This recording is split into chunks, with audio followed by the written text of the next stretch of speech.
I thank the member and call the member for Braddon. Thank you. I rise to draw the Chamber's attention to the ongoing saga of connecting the West Coast of Tasmania to the NBN.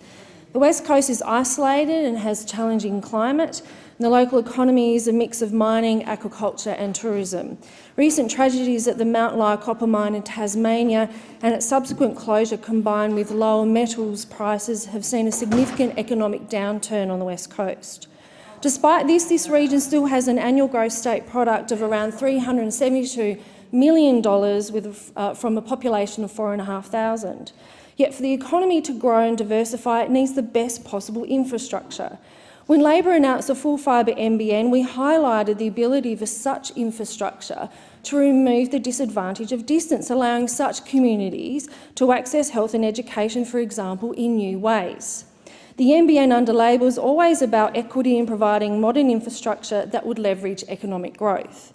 When it comes to delivering the NBN to the West Coast, Labor's policy has always been fibre to the premises NBN connecting Queenstown, Rosebery and Zen, and a mix of other technologies for smaller towns in outlying areas.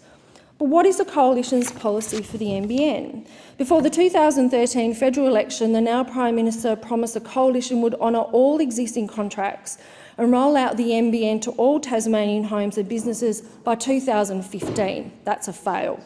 He then broke these promises and said the West Coast will be connected to the second-rate fibre to the node network.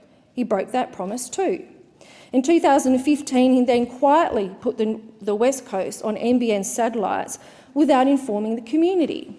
It is fair to say the community were up in arms, knowing the satellite would not work given the climate and terrain of the West Coast, and an unrelenting campaign ensued.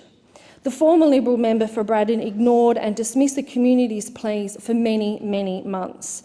I would like to pay tribute to the community that never relented, that stood its ground with the backing and support of the West Coast Council and Mayor Phil Vickers.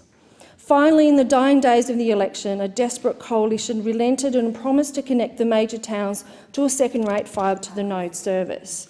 This was now the fourth Coalition West Coast NBN policy in the space of 3 years, yet comes with strings attached. During Senate estimates, NBN Co admitted it doesn't know whether the existing copper network is capable of delivering the fibre to the node service, and further said if the copper network is incapable, then those West Coast towns could actually end up with fibre to the premise. So under the Coalition, after 4 different policy positions and failures and years of waiting, the outcome could be Labor policy.